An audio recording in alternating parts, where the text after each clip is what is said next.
El día en que los líderes más poderosos del mundo se rieron de Nayib Bukele, pero él les dejó sin palabras cuando empezó su discurso. Era la noche de un 15 de diciembre del año 2019 cuando el presidente Nayib Bukele participaba en uno de los foros más grandes del mundo, donde acuden poderosas personalidades y líderes de las potencias mundiales más grandes. Se trata del Foro Doha en Qatar. Bienvenidos a Alfa Producciones. Si te gustaría saber más de esta información, te invito a que te quedes viendo, pero antes dale me gusta y suscríbete activando las notificaciones para no perderte de ninguna noticia. El Foro Doha en Qatar, ahí se presentó el presidente de uno de los países más pequeños del mundo, Nayib Bukele, y los rostros de los ahí presentes observaban indiferentes a aquel joven gobernador. Algunos inclusive no pudieron ocultar su risa, pero luego de que el presidente Nayib Bukele dijera algo en su discurso se les borró la sonrisa de sus rostros a todos los líderes que se encontraban allí presentes.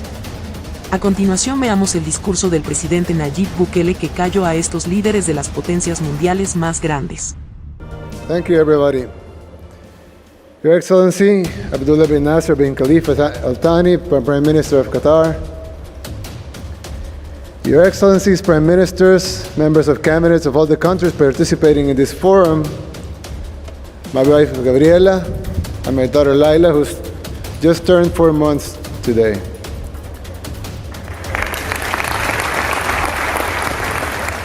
Members of my cabinet and staff that came with me to Doha, members of the press and all the new media, a special guest, ladies and gentlemen, friends, everyone. Thank you for allowing me to give the closing remarks in this World Forum, where we have analyzed the urgent necessity to reimagine governance and multilateralism in an ever-changing world. But I wanted to raise the question that has been mentioned here numerous times with many interesting analysis, possible answers, and even conclusions. But all of our main questions regarding inequality, poverty, globalization, trade, governance, interconnectivity, youth, the fourth industrial revolution, jobs, wealth, the rule of law, climate change, even peace, have been analyzed without really looking deep into the unique moment of how human civilization is living today. And this huge opportunity that we have right now, the uniqueness of this moment, is actually very short and very simple to explain. But don't expect an answer because I and my team were only able to formulate the question. And this is the question. For the first time in human history, our civilization has achieved 3 benchmarks that were impossible to imagine a couple of decades ago. These 3 benchmarks allows us, for the first time in history, to fix all of the main problems of the world. Now, the first benchmark. Remember in the 90s, where globalization was the main topic in all of the forums, panels, everywhere? Well, I was in school and probably watching cartoons and playing video games. But the reality is that at the time, we discussed globalization, globalization was good or bad. If it was good for rich countries or for poor countries. We discussed if it was good for corporations or good for the people. The supporters of globalization tried always to convince us that it would be good for everyone. But decide if you like it or not, globalization came to stay. Soon, we felt the pros and cons of globalization. It made the world a lot richer. International commerce and trade boomed and created lots of new opportunities. But at the same time, it also bankrupted hundreds of thousands of local companies. It destroyed entire economies. Hundreds of millions of farmers and their families emigrated to the cities in search for a living. Millions fell into poverty as local industries bankrupted and as major corporations moved their factories where labor was cheaper.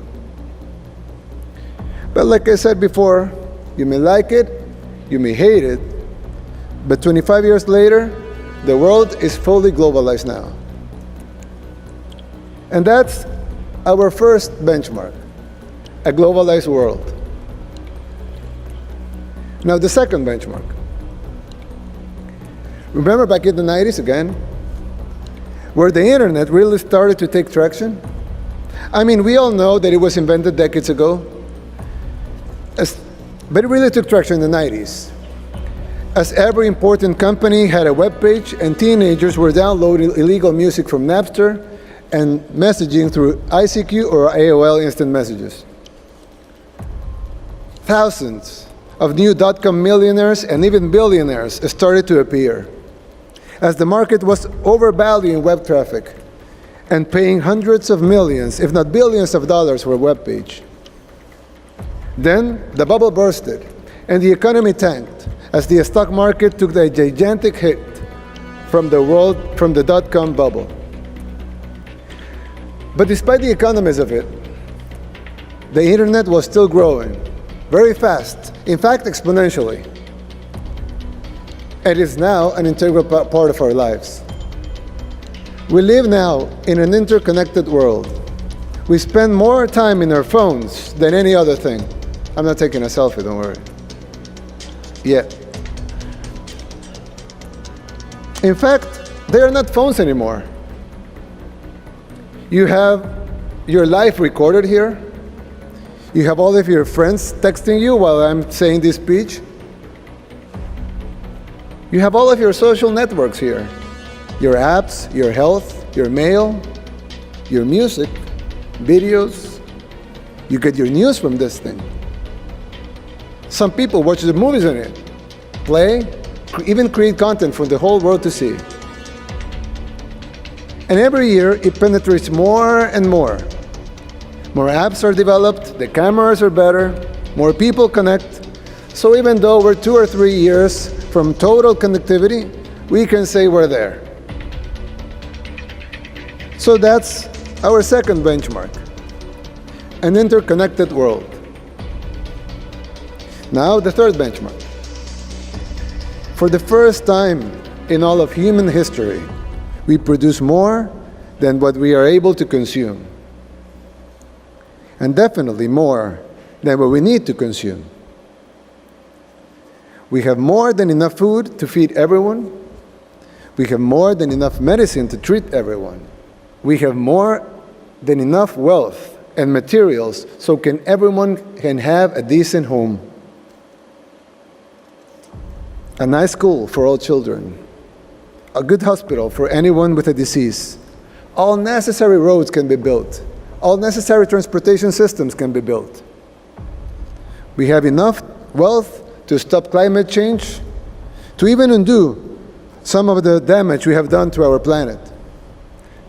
We have enough wealth and resources to stop all armed conflicts, to provide a decent living for everyone. But instead of that, millions of tons of fresh food are dumped every day, while millions of humans are dying of hunger and malnutrition.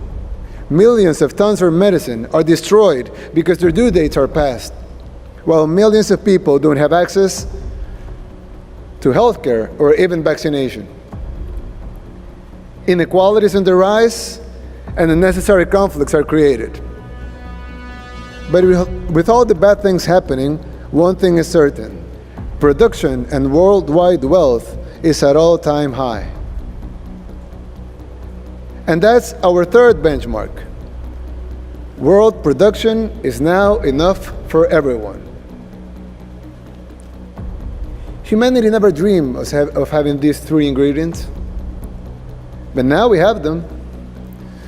So we are now able to end poverty, to end hunger, to care for everyone's health, to provide a great education for everyone, to stop climate change, to stop all wars.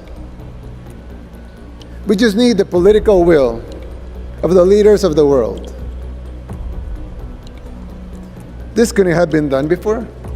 This couldn't have been said before, because the world wasn't globalized. So if you needed a product from India and you were in Mexico, well, that was a tough one. Before the world was interconnected, just to give you an example, a health record from a person in Brazil could take days and a lot of resources to reach a doctor treating that same person in Germany. a software developer in El Salvador, in my country, could not collaborate with a developer in Japan, and both of them be able to create something new, putting pieces together from both sides of the world. Now they can. Before we produce enough of everything, we couldn't feed some without leaving others with no food. Nations and societies had to compete only to survive. But we have none of those problems anymore. We are now fully globalized, fully interconnected, and we produce more than what we need to consume. So there, no more excuses, no more benchmarks to be met, no more time to wait. So we are obliged, it is our responsibility to create the world every generation since the dawn of civilization has dreamed of. We have the three ingredients humanity never had before. Let's find the formula for this new era. So, what are we waiting for? Thank you very much. Thank you very much, President Bukele, for helping us end this forum on such an uplifting, positive note. I too brought my cell phone, just in case we could do that selfie. We could do it now.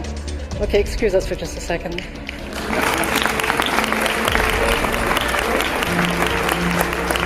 Thank you very much indeed. Thank you so much, President Bukele.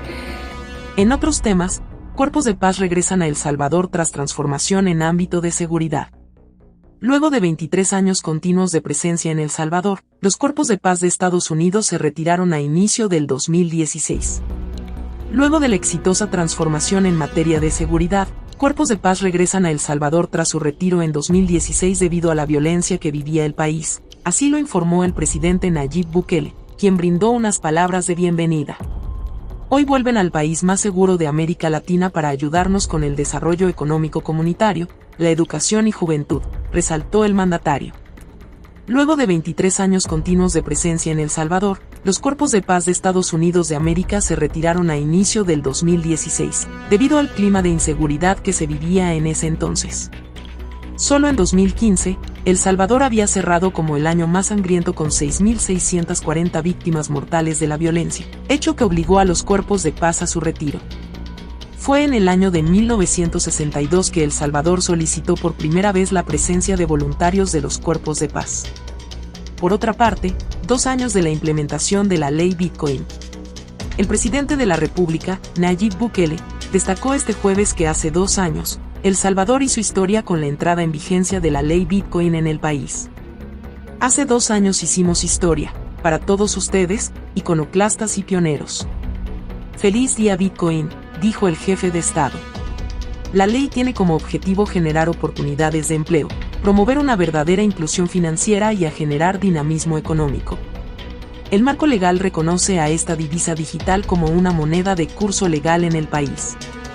La ley ampara, además, que la criptomoneda sea con irrestricto poder liberatorio, ilimitada en cualquier transacción y a cualquier título. El Bitcoin es una moneda digital, que fue creada en 2009 y es utilizada bajo transacciones sin intermediarios, es decir, que funciona de manera descentralizada. Si llegaste hasta aquí, te damos gracias por quedarte hasta el final. Si te gustó el material no olvides darle me gusta al video y comenta qué te pareció. Por hoy es todo, nos vemos en un próximo video.